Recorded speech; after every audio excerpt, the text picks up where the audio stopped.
তো গাইস, আজকে আমরা আমাদের গাছ থেকে জাম্বুরা কেটেছিল, সেখান থেকে আমি কিছু বীজ নিয়েছি এবং সেগুলোকে আমি একটি পাত্রের মধ্যে মাটি দিয়ে একটু গর্ত করে তার উপর বীজটা লুকে দিব।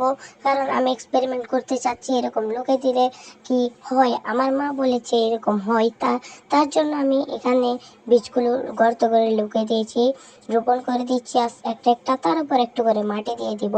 তো কিছুদিন পর দেখি এগুলো বীজ হয় নাকি। একটু করে পানি দিয়ে দিব, প্রত্যেক দিন দিতে হবে না, কিছুদিন পর পর 10 দিন পর পর একটু একটু স্প্রে করে দিবেন এবং 25 দিন পর দেখতে পাচ্ছেন আমরা কি সুন্দর রেজাল্ট পেয়েছি। আমাদের এখানে ছোট ছোট কিছু চারা হয়ে গিয়েছে, তো চারাগুলো দেখতে পাচ্ছেন কি সুন্দর করে হয়েছে। আর এটা উঠছে, আর এটাও উঠে গিয়েছে।